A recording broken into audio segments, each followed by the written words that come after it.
actualité people Tisha ana tey lan nga ñu mën a indil ci lu yees ci wàllum people. bon li ma leen di indil bon daanaka réew mi yëpp ñu ngi koy waxtaanee. muy kaaw kii mariage yu Marie-Louise Diaw bi. mu mel ni rek sénégalais yi ba tey noppeeguñ ci di ci wax ñu gis nag collègue di Ndeye Gueye moom daal dina génn di def révélation ci nag li nga xamante ne ni yóbbul nañ ko comme cadeau bu njëkk premier cadeau. mu mel ni nag moom Ndeye Gueye nee na nag kooku di Pape Abdou Cissé benn oto la ko may. Sénégalais yu bëri nag jàpp nañ ni ñaari oto la ko may benn oto la ko may ak 30 millions. loolee nag la doon leeral daal di ciy dolli ni rek ne collègue di Marie-Louise Diaw moom dafa di nit koo xamante ne ni tedd na avant Pape Abdou Cissé di ko xam. ñu bëri nag dañoo jàppoon ni Pape Abdou Cissé li mu ko jox wala dafa dugg ci Pape Abdou Cissé pour intérêt et tout. moom nag daf ko rek daal di leeral ni Pape Abdou Cissé avant muy xam ki lee di Marie-Louise Diaw moom dafa teddoon ba pare. ma daal di jàll ci beneen point bi que lee di Astou Dione suñu naataango boobu la nekk foofu ci 2STV bi. mu mel ni rek coow daal dina ko wër depuis bu mu waxee ni kii di Guy Marius Sagna nañ ko bàyyee xel loolee nag mu daal di wax tax na rek mu daal di jot ay menaces yu bëri ñu ne di taw waaye ñeneen ñi rek daal di génn ku ci mel ni rek Mati Pom moom daal dina génn def ab live di rek firndeel ay kàddoom yu mu yëkkati woon moom nag nee na moom mu xoon na ni am na benn animatrice bu nekk 2STV bu wan lor ki ka nag teg loolu du kenn ku dul ñu nekk ci ñu nekk ci waa Pastef loolee nag bu daal di wax tax na rek keneen daal di génn def beneen sortie di wax ne rek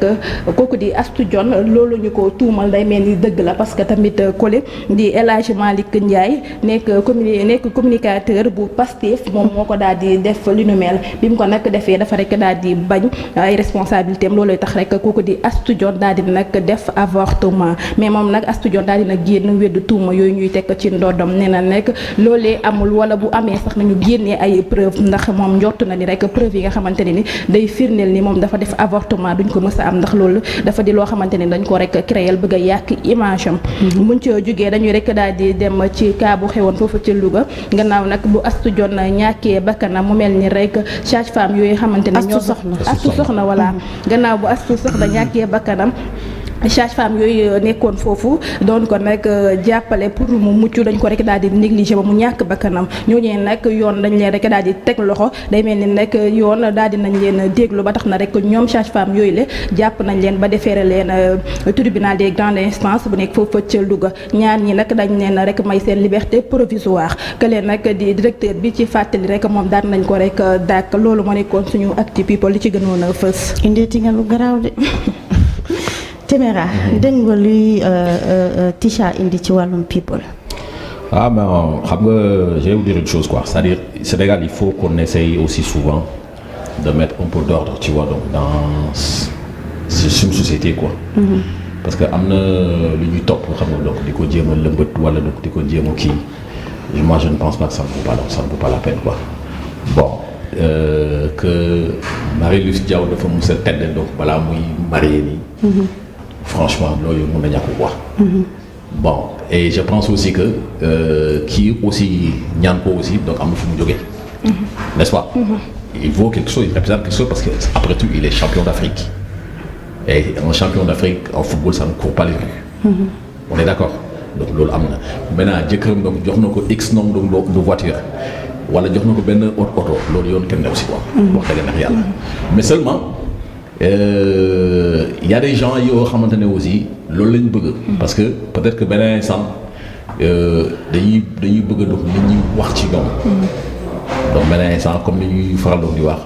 à la recherche donc du buzz quoi. donc buzz bi donc moo leen sonal. donc bu ñu toogee ba benn instant donc kenn waxatu si ñoom dara. wala tudd ñu leen donc faw donc ñu jéem a créer ci wàllu benn événement wala ñu jéem a créer quelque chose ci wàllu pour que donc les gens puissent parler donc de bon j'imagine que ce qui concerne maintenant donc le mariage de Marie-Louise Diaw ak Pape Abdou Cissé yaa xayti moi je trouve que c'est très normal quoi que deux personnes se rencontrent s'aiment tu vois et se marient donc li ñu mën a def donc ñoom ñoo la engagé quoi. Et puis ils ne seront pas donc les premiers à se marier et ils ne seront pas donc les derniers tu vois à se marier. Surtout. Donc lu xew aussi tu vois donc du ñoom ci waroon ñoo koy mujj te bis dina ñëw dinañ def loo xamante ne donc ñoom xalaatuñu. ainsi va la vie. kon tu vois donc warul nekk aussi un sujet bi nga xamante ne bii tu vois donc day ci épiloguer tu vois donc tout le temps boo wax loo xamante ne xam nga finalement dañuy dem xam nga boo ba lu ñoo la xamante ne waruñu ko wax ba à la limite même on peut même porter atteinte à la dignité même tu vois donc de ces gens là. Bon je crois qu'il y a lieu aussi donc nit ñi bàyyi xel donc par rapport à tout ça quoi. Bon autre chose lu nga wax ci lii di kii. Astou Dione bon foofu man damay faral di wax benn affaire quoi. gis nga dans la vie nit si tu n'as rien à te reprocher reste dans ton coin comme on dit celui qui se sent morveux se mouche quoi mais benn instant aussi donc si tu n'as rien à te reprocher amul benn problème est-ce que tu vois bon le reste maintenant bon invective yi ak li ñuy dévoiler nii xam nga donc di dugg xam nga donc si vie privée tu vois donc des uns et des autres wax dëgg neexal man la question que je me pose maintenant c'est-à-dire lii yëpp pourquoi. À quelle fin. C'est ça quoi c'est-à-dire lii yëpp pourquoi quoi c'est-à-dire bon ñoom Mati wax fii l'autre a parlé par-ci l'autre par là l'autre tu vois donc elle est à la défensive elle essaie maintenant tu vois donc d'y apporter tu vois une réponse wala donc di tontu. mais attends mais c'est-à-dire lan moo xew concrètement quoi qu'est-ce qui ne va pas c'est que je man personnellement donc loolu laa bëgg xam quoi. c'est ce que je voudrais savoir. ba mu jaar ci waroon lii quoi donc kii di wax à gauche kii di wax à gauche et pourtant hier aussi donc dans la presse il y a une amie d'enfance de Astou Dione qui a fait une contribution nee na lépp lu ñuy wax ci Astou du dëgg. d'ailleurs moom génn na ba démentir loolu. Elle s'appelle une certaine docteur Aminata xaw ma lan. docteur Aminata quelque chose comme ça. donc voilà elle a apporté un démenti tu vois par rapport à donc li ñu tuumal Astou nee na Astou ku xam Astou elle a toujours été tu vois une personne sage correcte disciplinée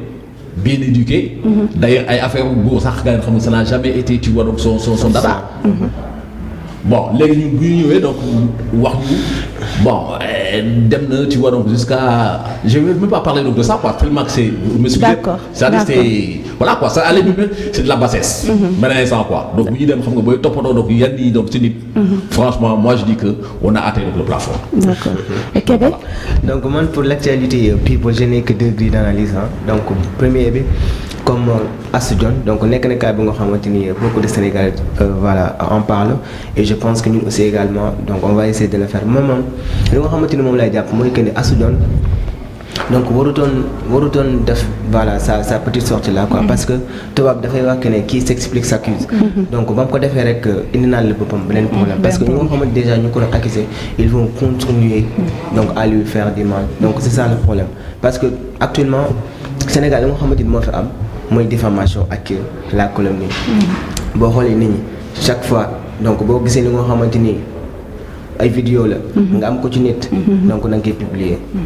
donc doo gisee li nga xamante également lu bon la ci nit da nga koy faire voilà soit ay audio da nga koy publier donc vraiment nous sommes à la recherche de l'audimat comme ni ko doyen Timara waxee buzz la gars yi bëgg donc du coup actuellement il faudra que ñun Sénégalais ku ci nekk war nga def très attention ci lépp lu nga xamante ni war nga koy def parce que soit am nga ko lay déglu wala mu lay enregistrer soit aussi également am nga ko lay def ay vidéo et tout ça ils vont essayer de l'utiliser soit pour des raisons pécuniaires soit aussi également pour chercher de l'audimat donc je pense que nekk na une chose bu nga xamante ni vraiment man moom dama koy neexuma quoi en fait parce que vie privée nit xam nga dem ba à un moment donné nga koy indi ci place publique bi donc day lekk li nga xamante ne vraiment kenn du ko rafetlu bon l'autre point également c'est sur le cas de Astou Sokhna donc 6 filles yi nga xamante ni moom lañ jàppoon donc les 2 filles dégg naa may nañ leen liberté conditionnelle liberté provisoire donc les 4 aussi également moi je pense que vraiment dañ leen war a may ñoom it liberté provisoire parce que problème la woon et je pense que ñoom regretté nañ ko donc je pense que bu résoudre ce problème mën nañ ko résoudre autrement sauf que voilà ñu leen di def sous mandat de dépôt et genre parce que loolu yëpp je pense que ça risque d'être aggraver le problème loolu laa ci amoon comme quelques analyses quoi. En tout cas li xew foofee ca Louga il faut sanction am parce que sanction bu amul mooy indi bu ëllëgee keneen sañ def lu raw li nga xamante ni def nañ ko Astou Sokhna Kébé il faut que sanction am. Le mal est partout sur tous les secteurs yi nga xamante ni fa ngay dem. le mal est là-bas. mais il faut sanctionner. Il faut qu'il y ait ça. Il ne faut pas que ñu arrête tout simplement ci cas bi nii nañ xool si yeneen secteurs parce que sur tous les secteurs il y a des négligences là-bas c'est juste que secteur santé bi dafa nekk un secteur bi nga xamante ni c'est assez complexe c'est adéquat. mais je pense que aussi également par compréhension par dépassement war nañ leen may ñoom liberté provisoire. yéen ñu may liberté provisoire c'est parce que elles sont enceintes. moo tax ñu may leen liberté provisoire.